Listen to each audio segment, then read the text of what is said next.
Je suis ravie de vous retrouver pour le jour du live, hein. C'est toujours le lundi à midi et demi. Vous le regardez évidemment quand vous voulez, d'où vous voulez, avec qui vous voulez. Je m'appelle Coralie Thomas, je suis diététicienne nutritionniste et surtout joueuse alimentaire. Et j'accompagne les femmes émotionnelles et gourmandes à retrouver une relation zen avec les aliments, le tout sans privation ni frustration, et ce depuis 21 ans. Ça me fait vraiment penser que oui, je suis aussi en premier un être humain qui essaie de faire du mieux possible avec la vie euh, telle qu'elle est. Donc voilà, je ne suis pas qu'une diététicienne nutritionniste, ça c'est l'étiquette que j'ai décidé de me donner dans cette vie au niveau de mon travail. Maintenant c'est clair que ça fait quand même bien partie de moi, c'est vraiment quelque chose qui est juste pour moi.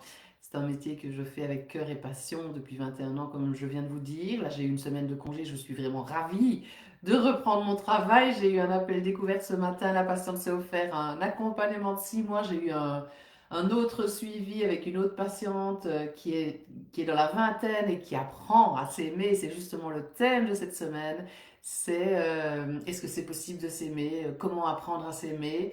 Et cet après-midi, je regarde les noms de mes autres patientes, c'est encore 3 autres patientes de cœur avec qui j'adore vraiment partager ces moments intimes en consultation pour arriver à une relation zen avec les aliments. Donc ce n'est pas du tout une tare de reprendre le travail, ce n'est pas du tout une tare de se dire mon Dieu on est lundi, on reprend la semaine. Enfin moi c'est un état d'esprit qui me pourrirait la vie, mais je l'ai travaillé. Je l'ai travaillé. Donc si vous vous reconnaissez, si vous pouvez, peut-être de temps en temps, parfois ou chaque fois, avoir un état d'esprit, oh mon Dieu, je reprends le travail, ou oh mon Dieu, c'est lundi, la semaine recommence.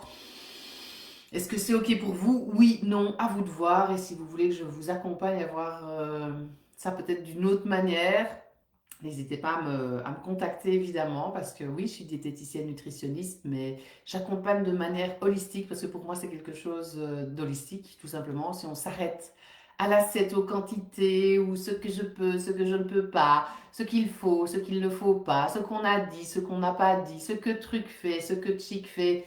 Enfin, on est dans l'extérieur, le but c'est vraiment de revenir à soi et de ne pas s'arrêter donc à juste l'assiette, d'aller vraiment beaucoup plus loin. Hello pour ceux qui sont en train de me rejoindre, bienvenue, ça dure toujours un bon quart d'heure, le live de la semaine, et le thème de cette semaine c'est apprendre à s'aimer. Je reprends mon petit script, hein. Oui, ce sera inspiré du témoignage de Martine. J'ai pris un nom de scène pour ce live du jour. J'aime beaucoup m'inspirer de vos témoignages. Allez, pour les lives, allez voir sur le site coraliethomas.com. Au niveau des témoignages, il y a des témoignages vidéo, des témoignages écrits. C'est toujours ça quand j'en reçois. Enfin, c'est vraiment hyper nourrissant, nourrissant autrement qu'en mangeant. C'est ce témoignage, le fait que la patiente soit arrivée à son objectif et se foute surtout la paix avec son poids, ses émotions et son alimentation. Donc Martine, le fil conducteur, comme je vous l'ai mis en enregistrant ce live, avant de l'enregistrer, c'est de passer de je serai bien quand j'aurai maigri à je peux commencer à prendre soin de moi parce que je mérite déjà de la douceur là maintenant. Donc c'est vraiment essayer de sortir de cette idée que vous serez complètement différente quand vous aurez maigri. Alors on est d'accord, plus vous allez vous rapprocher d'un poids santé au niveau scientifique, au niveau du BMI, du Body Mass Index, l'indice de masse corporelle, le poids santé, compris entre 20 et 25, oui, effectivement on peut remarquer quand même qu'on a plus d'énergie, qu'on a moins de problèmes de santé, qu'on a un meilleur sommeil, qu'on a un meilleur système digestif, qu'on ouais, qu'il y a moins de compulsions, peut-être de pulsions, mais vous resterez quand même qui vous êtes profondément. Alors je pense toujours aux photos avant, après, physique, là, la photo avant, on a perdu 10 kilos, la photo après, bah oui, on voit un peu de changement physique, mais il n'y a pas que le physique qui compte. Il y a d'autres choses. Moi, j'ai suivi des patients de bypass ballon gastroplastie pendant quelques années à l'hôpital de Huy au début de ma carrière. Ces patientes qui perdaient parfois 20-30 kilos. Donc physiquement, ben, clairement, on voit une belle différence. Ça ne changeait rien au niveau du comportement alimentaire. Elles s'en foutaient complètement des dumping syndrome. Elles compensaient toujours les émotions en mangeant du sucre. peut-être pas tout de suite, quelques mois après.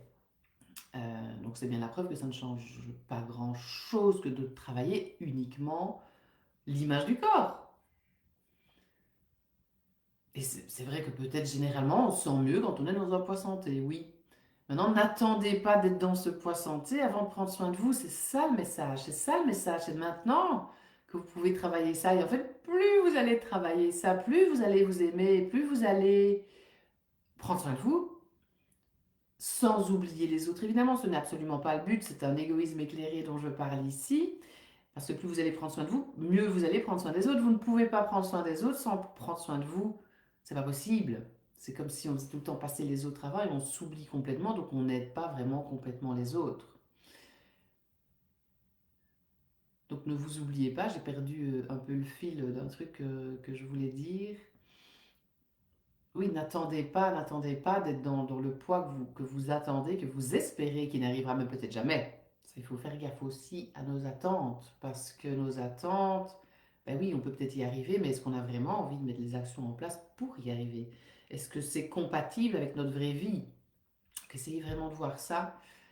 Vous n'êtes pas qu'un poids, vous pouvez déjà vous aimer maintenant. C'est pas parce que vous êtes dans un poids santé que que vous n'êtes pas dans un poids santé que vous ne devez pas vous aimer, vous détester. Et plus vous allez prendre soin de vous, vous écouter, vous respecter et mettre des choses dans votre corps qui vous font du bien, comme je dis toujours, pas à 100%, peut-être à 80%. C'est déjà énorme. Il y a 10-20%, on comprend rien à nos comportements alimentaires et c'est ok. C'est pas être parfaite et dans le 100%, c'est pas possible. Encore autre chose au niveau de la perfectionnité aiguë dont j'ai parlé le matin, avec cette perfection qui n'est pas spécialement une tare. Ça, c'est encore un autre sujet.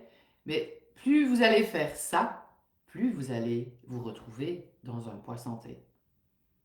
Donc, c'est en commençant par vous aimer que vous allez arriver à votre poids santé. Dans quelques semaines, dans quelques mois, dans quelques années.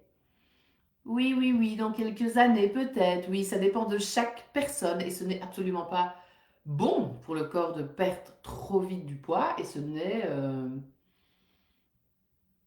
ça dépend vraiment de tellement de choses que parfois ça prend du temps.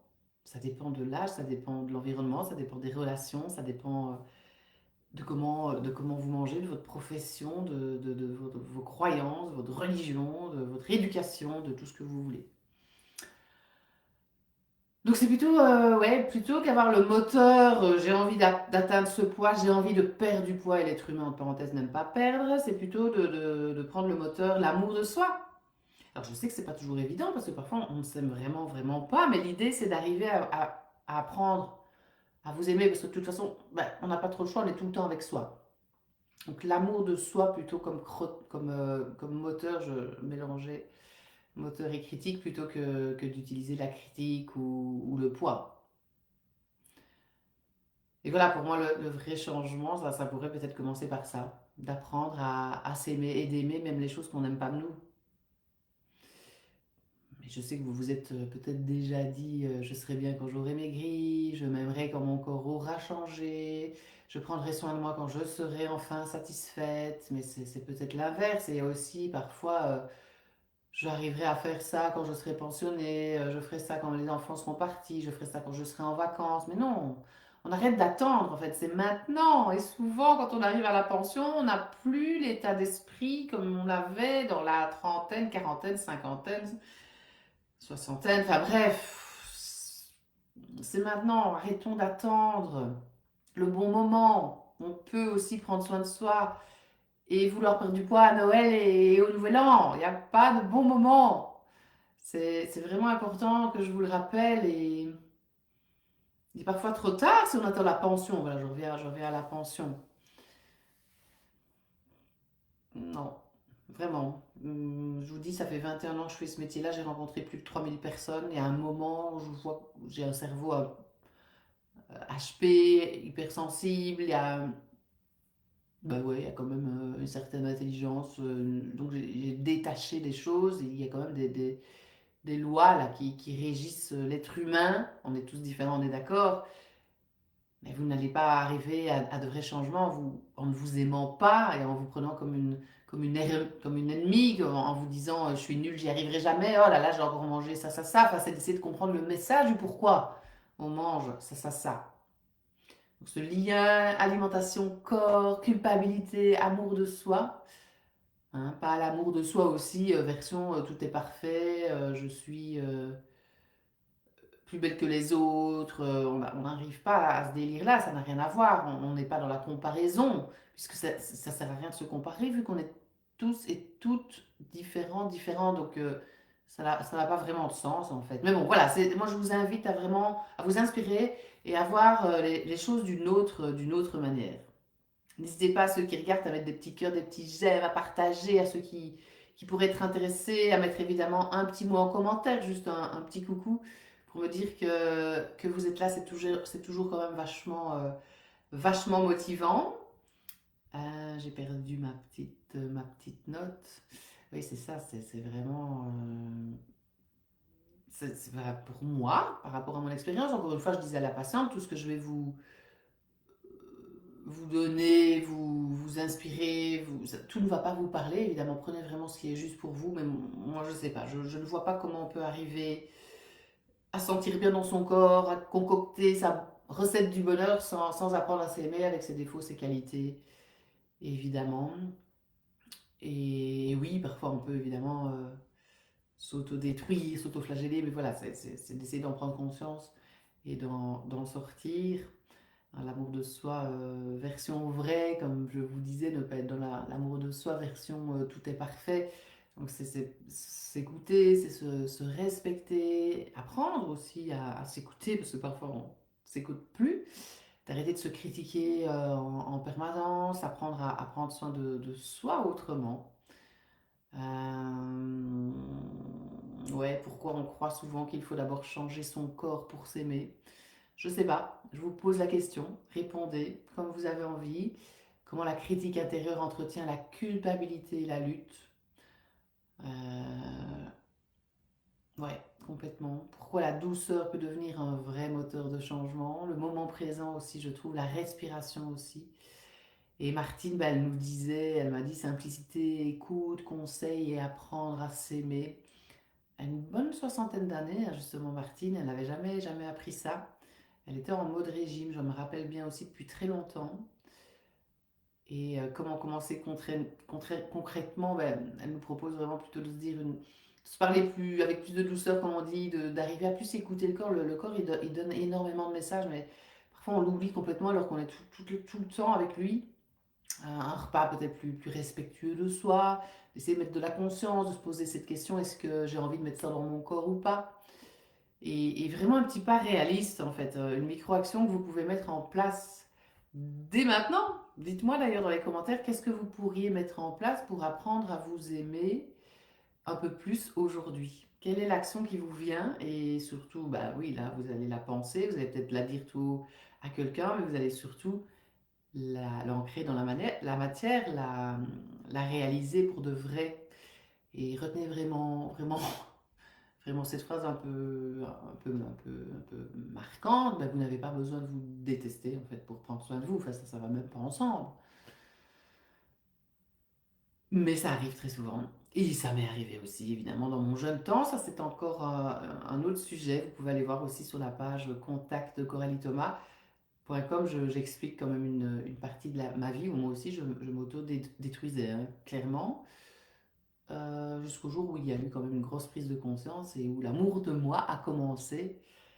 Mais le chemin a été fait. Je peux vraiment vous guider dans, sur le vôtre, tout simplement. Et c'est vous, l'ingrédient principal de la recette, très clairement.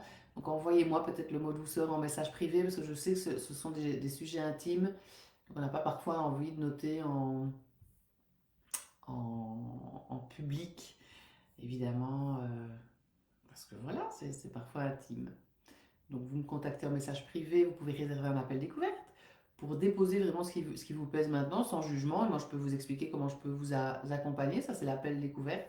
Et vous avez encore l'offre d'été, hein, qui est active, hein. On s'approche quand même tout doucement de l'offre d'automne qui est déjà prête et je vous en reparlerai évidemment. Mais l'offre d'été, si vous vous l'offrez même maintenant, vous pourrez l'expérimenter maintenant jusqu'à pour la fin de l'été. Et elle est accessible à vie, donc tous les étés, vous pouvez vraiment la remettre en pratique et même les mêmes outils, ils font leur effet pendant des années parce qu'on est différente, parce qu'on a vécu des choses différentes, parce que ce n'est pas le même moment, tout simplement. Voilà, merci pour ceux qui ont été présents. Merci à celles qui m'écrivent des petits messages en privé. Merci à celles qui mettent des cœurs, qui mettent des j'aime, qui m'écrivent des petits mots. Et ben, je vous reviens, hein, je pense en live la semaine prochaine. Est-ce que je serai avec vous? Oui, je serai avec vous aussi le 31 août, le 7, le 15. Oui, on reprend un rythme normal, hein. Ça aussi, la rentrée, je vais vous en parler. Et voilà, si ça vous interpelle, n'hésitez pas à me contacter en tous les cas. Et je vous souhaite une belle journée, soirée ou nuit. Ciao!